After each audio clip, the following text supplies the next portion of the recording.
students, let's do the next question now. Show the function f1 of x which is equal to e to the power of x and f2 of x which is equal to sin x are orthogonal in the interval pi by 4, 5 pi by 4. Okay? Now this question is related to Fourier series. Is it? So let's first learn what is an orthogonal function. What are orthogonal functions? Or rather, let's say if there are two functions f1 of x and f2 of x, when are these called orthogonal functions? Rather, if we understand what is orthogonality, we will be able to solve this problem. Okay? The definition goes like this. Two functions f1 of x and f2 of x are known to be orthogonal if they follow this condition. The condition is integral of the product of those two functions f1 of x and f2 of x over a suitable limit or suitable intervals, let's say between a and b. If this integral is equal to 0, then these functions f1 of x and f2 of x are called orthogonal. What's our problem now is we need to prove that the function e to the x sin x, there has to be a tiny mistake over here. It has to be dx equals 0. Okay.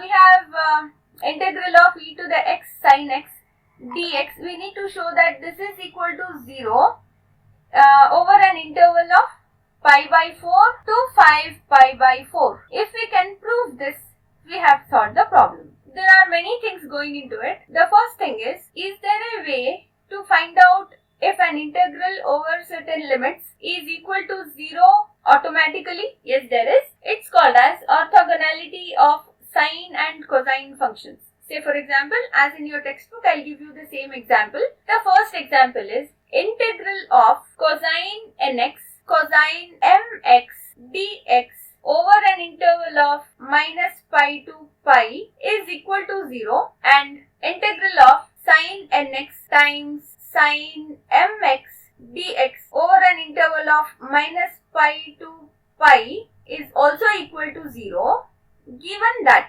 n is not equal to m. What happens if n is equal to m? You already know that, right? Cos nx multiplied by, if this m becomes n, this will be cos nx into cos mx, which becomes cos square nx.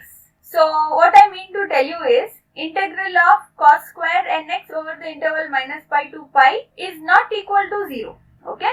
Not talking about this. So that condition, I am not talking about this. So this condition shows that only if n is not equal to m, cos nx times cos mx dx will be equal to 0 over an interval of minus pi to pi. Okay? There is a third condition which says integral of sine nx cos mx dx is equal to 0. And this holds good if, again, the interval will be here minus pi to pi. This holds good when n not equal to m as well as n equal to m. Alright? Now these are examples of orthogonality, but here we don't have two trigonometric functions, right? Here we have only one trigonometric function along with an exponential function. Okay? So anyway, we can't use these things.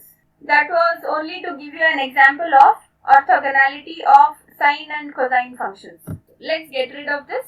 Now, how do we solve this problem of finding out what's the solution? Do we have to go stepwise or what to do? There's a simple way. The second way of finding out whether an integral will be automatically equal to 0 is this, method 2.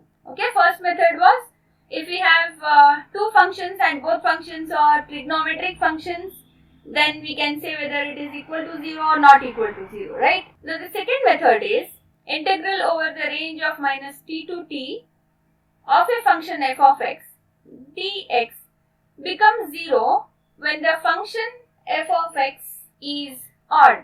Now what is the meaning of an odd function? A function f of x becomes odd when f of minus x is equal to minus f of x. This is an odd function. For example, take for example f of x is equal to x cube. This is the simplest I can give you. Substitute instead of x I am going to substitute it as minus x. What do you get? F of minus x becomes minus x cubed, right? That will be minus x cubed, no? So don't you think f of minus x equals minus f of x? This is a simple example of an odd function. Whereas if you take an even function, it doesn't go like that. In case of an even function, f of minus x remains f of x.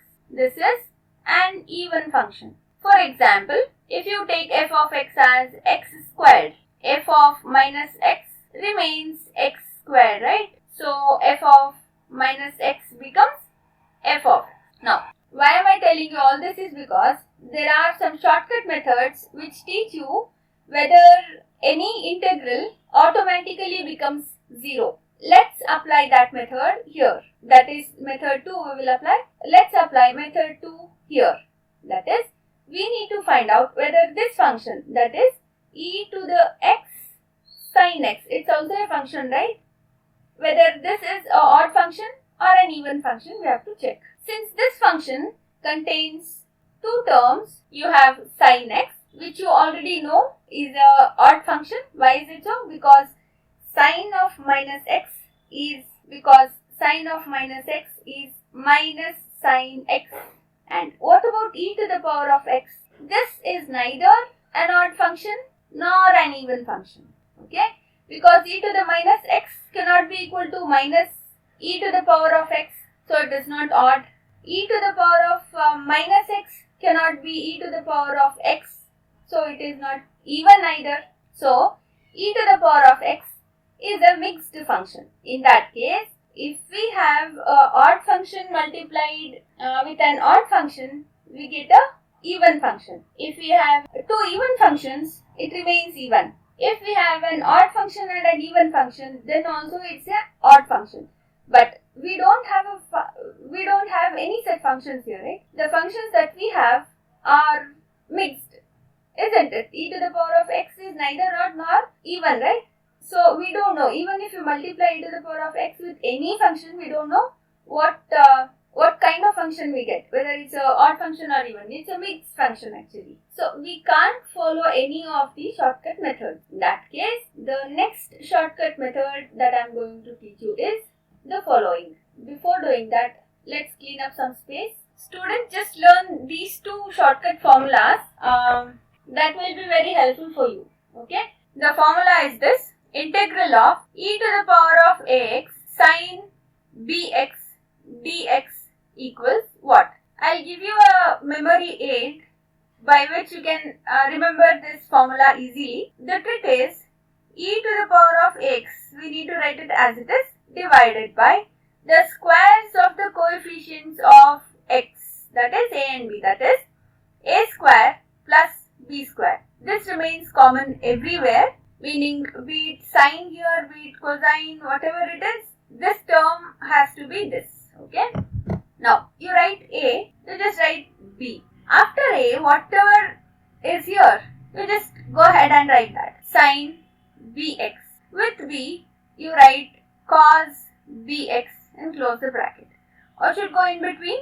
If there is a sign, you put a minus sign. Don't worry about the limits. Second formula you need to remember is a to the ax cos bx dx. As I told you, this term has to be same, that is e to the power of ax divided by a square plus b square.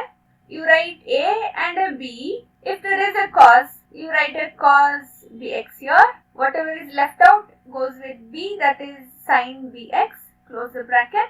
If there is a cos, you write a plus here. That's all. And let's substitute the first problem. In our problem, we need to substitute the first formula, right? Comparing the first formula and e to the x sin x, we get a is equal to 1, b is equal to 1, right? So, integral of e to the power of x sin x over the interval pi by 4, 5 pi by 4 is equal to e to the power of ax, that is 1x, divided by 1 square plus 1 square into a is 1 sin b is 1 minus b is 1 cos b is 1 x. over the interval pi by 4, 5 pi by 4. Let's simplify this further. E to the power of x divided by 2 into sin x minus cos x. Between the limits pi by 4 and 5 pi by 4. Let's keep this 1 by 2 outside the bracket. We have e to the power of 5 pi by 4 into sin 5 pi by 4 minus cos 5 pi by 4 minus, now the lower limit, e to the pi by 4 into sin pi by 4 minus cos pi by 4. I hope you know that this sin 5 pi by 4 can be written as sin of pi plus pi by 4 and cos 5 pi by 4 can be written as cos pi plus pi by 4. Sin pi plus pi by 4 is minus sin pi by 4 because sin pi plus theta is minus sin theta and cos of pi plus theta is minus cos theta, that is minus cos pi by 4, right? So let's simplify this. Half of e to the power of 5 pi by 4 into minus sin pi by 4 minus of minus cos pi by 4 minus e to the pi by 4 into sin pi by 4 minus cos pi by 4. Half of e to the power of 5 pi by 4 into sin pi by 4, that is sin 45 is 1 by root 2, right? So minus 1 by root 2 minus into minus is plus, so plus cos pi by 4 is 1 by root 2 minus e to the power of pi by 4 into 1 by root 2 minus 1 by root 2. These two get cancelled, these two get cancelled. We are left with 0 here and a 0, isn't it? So the entire answer becomes 0. What did we start with? We started with this, right? That is integral of pi by 4 to 5 pi by 4 e to the power of x sin nx. We got it as 0. Thus we have proved that the two functions e to the power of x and sin x are orthogonal. So this is what we were supposed to show and we have done that.